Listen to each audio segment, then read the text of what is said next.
Salut les abonnés, j'espère que vous allez bien. Comme d'habitude, aujourd'hui je continue de vous lire la Bible et nous sommes au chapitre 13 du livre des Nombres.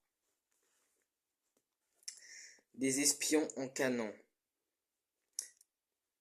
L'Éternel dit à Moïse, envoie des hommes explorer le pays de Canaan que je donne aux Israélites. Tu enverras un homme issu de chacune des tribus de leurs ancêtres. Ils seront choisis parmi leurs princes. Moïse envoya ces hommes du désert de Paran, d'après l'ordre de l'Éternel. Ils étaient tous chefs des Israélites. Voici leurs noms. Pour la tribu de Ruben, Shamua, fils de Zakur. Pour la tribu de Siméon, Shaphat, fils de Hori. Pour la tribu de Juda, Caleb, fils de Jephuné.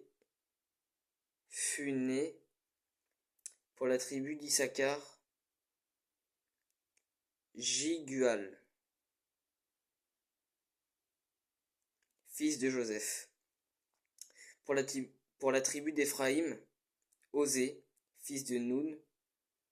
Pour la tribu de Benjamin, Palti, fils de Raphu. Pour la tribu de Zabulon, Gadiel,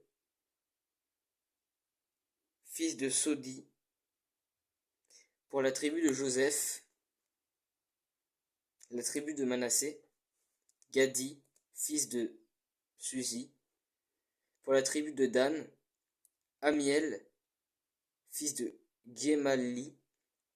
Pour la tribu d'Azer, Sétur, fils de Michaël. Pour la tribu de Nephtali, Nashbi, fils de Vophsi.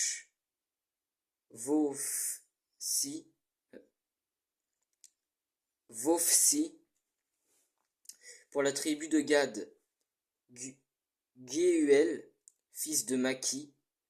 Tels sont les noms des hommes que Moïse envoya pour explorer le pays.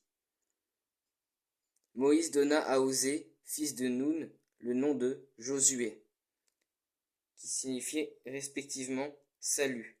L'Éternel est salut.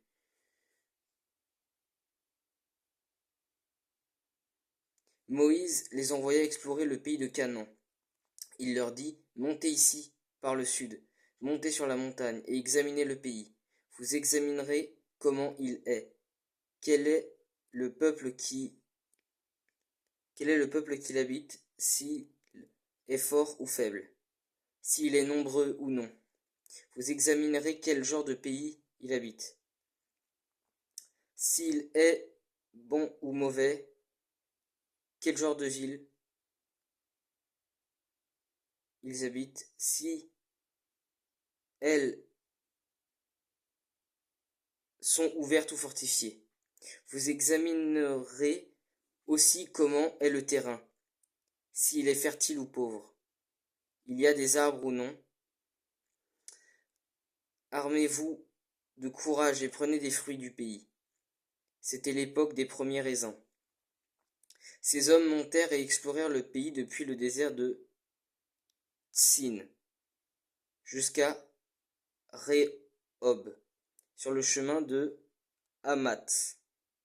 Ils montèrent par le sud et allégèrent jusqu'à Hébron, où se trouvait Aïman.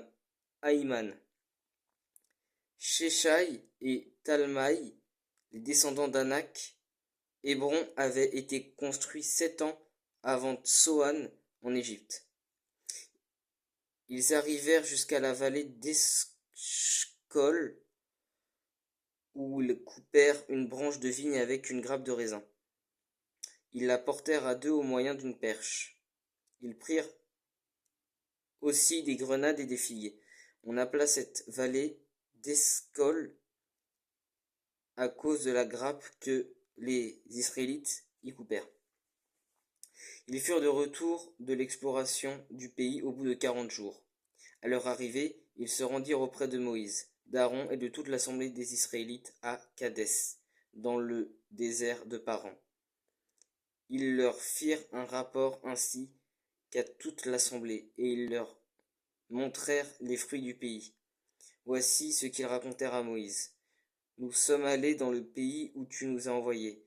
C'est vraiment un pays où coule le lait et le miel, et on en voit les fruits. Mais le peuple qui habite ce pays est puissant.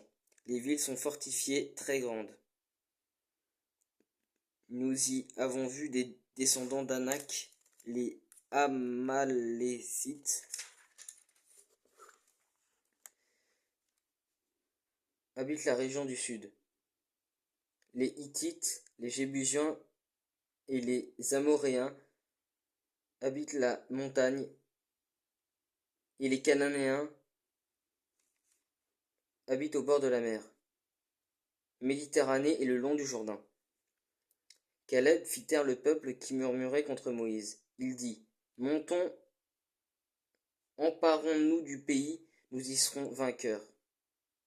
Mais les hommes qui l'avaient accompagné dirent, nous ne pouvons pas monter contre ce peuple, car il est plus fort que nous, et ils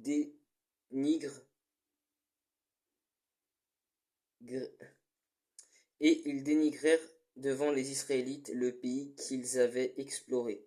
Ils dirent, le pays que nous avons parcouru pour l'explorer est un pays qui dévore ses habitants. Tous ceux que nous y avons vus sont des hommes de haute taille. Nous y avons vu les géants, les descendants d'Anak, qui sont issus des géants. À nos yeux et aux leurs, nous étions comme des sauterelles. Voilà, c'était le chapitre 13 du livre des nombres, j'espère qu'il vous a plu. Si vous avez le moindre commentaire, la moindre chose à me dire, comme d'habitude, n'hésitez pas à me le dire en commentaire, à peu près par ici sur TikTok, en message privé sur TikTok ou en commentaire sur YouTube, et soyez bénis.